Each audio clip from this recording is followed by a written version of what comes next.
What is up, guys? The Archangel here, bringing you a quick guide of things I wish I knew when starting Black Desert Online. Things that are really going to help you out as far as getting started in leveling and progressing your character in pretty much any direction you want to take in this game. Here I'm just starting in Heidel. It's one of the two hubs that I generally spend a lot of time in the first 30 levels or so. So I want to go ahead and get started here. First things first, here's our little group of jesters here performing for everyone. The first thing I want to get into is questing in general. This game, you're progressing your main level, all you really have to do is kill monsters. But quests are extremely valuable. They get you contribution points that you can invest in the node system, and that's really going to be one of the main ways you progress in crafting and trading. Now, one thing that I did not know right off the bat, over here in your quest guide, there is a little button that is unchecked by default. That's Quest All. That's something I had no idea what it was. Initially, I played on the Russian servers, so I really didn't get a good translation of what it was. But you need to make sure that is checked immediately. As soon as you get in the game, you're starting in Olvia Town, make sure you get that checked. If you don't have it checked, basically what's happening is you are not seeing about 60% of the quests that are going to be available to you. Any of the crafting quests, just side stuff, running errands, anything that's not actually a combat quest or specific or pertains to the story. You're not going to get that. So it makes a huge difference. The next thing I want to get into here is going to be map awareness. You see here these orange dots on your map. These are going to be quest objectives. No matter what you're doing, whether it's inanimate objects, if it's a creature you have to kill, obviously when you walk up to it like this, you can tell that you need to kill it. You've got quest objective right above its head.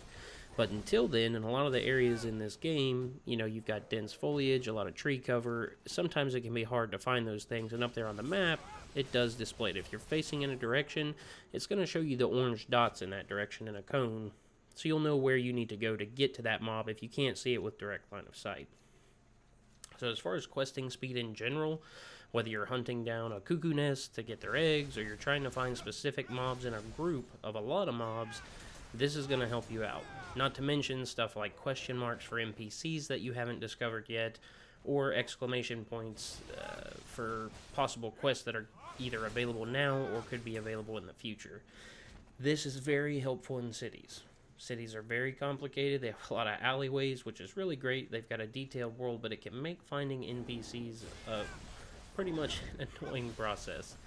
There's a boss here, it looks like. Commander. Let's see what we get off of that.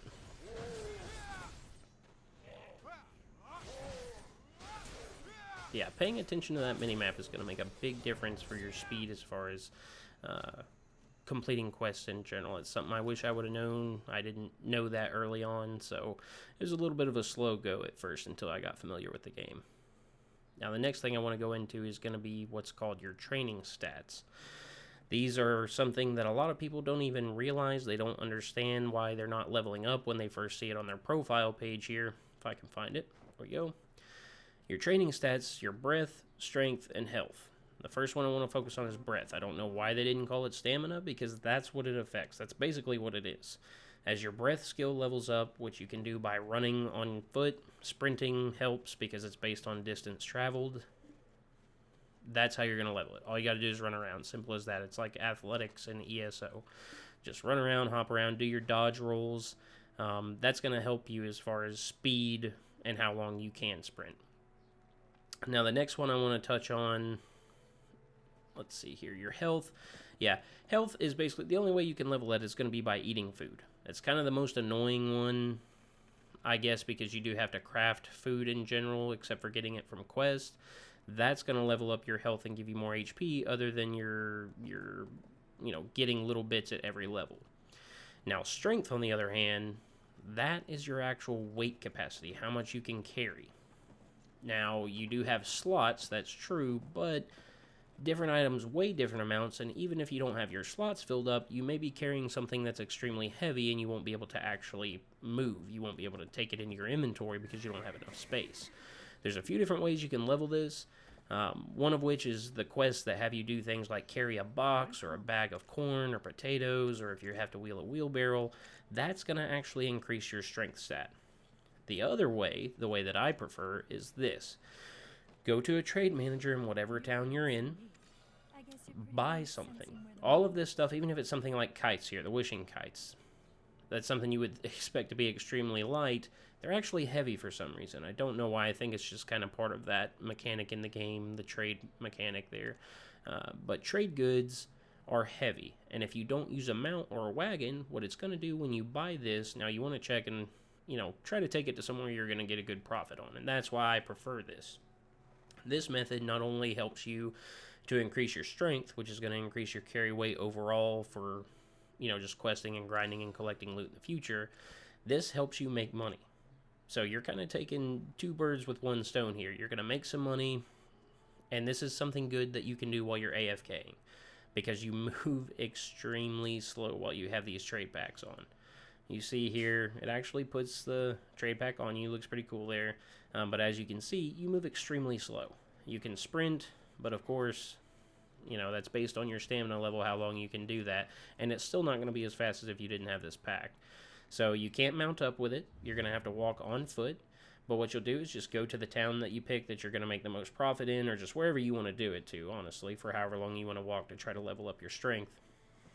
Go to the trade manager in that town and sell the stuff. And then if you want to do it back and forth, I mean, that's a good way to make money and level your strength at the same time.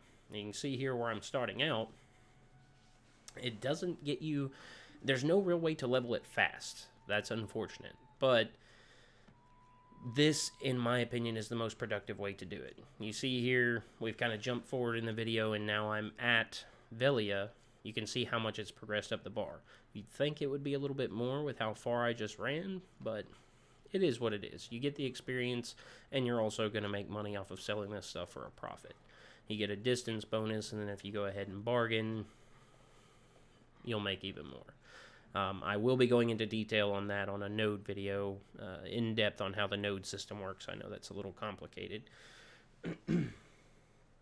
Now, the next thing I want to go into here is going to be the NPC search function. This is hugely helpful early on. A lot of people they get confused by the world, even with a map that's available, which right now there's a lot of times people are getting glitches at launch where their maps won't open. They don't know how to get around. This solves that problem. You open this up, you click on what type of vendor you want to go to, where you need to go to. Could be storage, to repair, to blacksmith. It's going to create a path to that NPC that you can manually follow or auto run to. Now, that's going to automatically select your closest option for that type of NPC. If you don't want to do that, if there's a specific NPC you want to get to in another town, but you're not familiar enough to actually run there yourself without a map, type in their name, and it's going to do the same thing. It'll pull them up in a list there. You can click to select them, and it's going to create a path here that, if your map's working, you can look and see. But you can auto run there or run manually. But this is the best way to find NPCs, and especially early on when you really don't know where anything is, this is going to help you find all the different NPCs and vendors in the towns that you need to find. Now, the next thing I want to step into is just a way to save you some energy, because I know a lot of people if you're like me, you're going to be doing a lot of crafting. You need your energy early in the game. Everyone wants to learn their skills when they get the skill points. I know it's tempting. You get the skill points, you want to learn that new ability or that new passive. Don't do it. This happens. In the upper left-hand corner there, you see that energy drop. If you learn a skill without being at a skill trainer, you're spending your energy. I assume they're doing that because, generally self-teaching takes longer, it's harder, not as successful, so it's going to burn energy as a resource to do that. You're paying for the convenience. Now, if you actually go to a skill trainer, it costs nothing but the skill points. And there's a skill trainer in every town, so there's really no reason not to do it. Now, if you're out grinding, you've got plenty of energy, you're not going to be using anytime soon, yeah, sure, go ahead, you might as well. Depending on the skill, it's not going to be that much. The passives only cost 3 at a time. So, early on, while you're moving from one place to the next and you're doing a lot of gathering, your energy is going to be really important to you. You don't want to waste it on this. So, you might as well save the energy and just hit up a skill trainer and do it for free.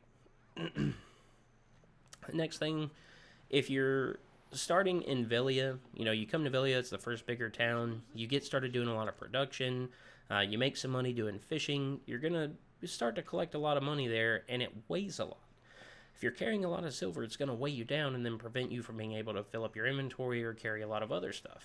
So the best way to resolve that, talk to your warehouse vendor there, hit the exchange, switch it to a gold bar. So every 100,000 silver can be a gold bar, and then it's a lot lighter to carry. So you take it to your next town, hit the warehouse vendor again, switch it back into silver. Simple as that. Also, some items you want to keep an eye on. They will be dropping randomly from mobs. You don't want to sell them even though they have a lot of value. Are going to be black stones, armor black stones, weapon black stones, and then your ancient relic shards. You need to keep those. They're going to be useful for you further on in the game. Now, that's my guide for things that I wish I knew starting out in the game. If you found this helpful at all, definitely like or subscribe. Hit up my other videos, and I will be putting out more in the future. Until then, catch you next time.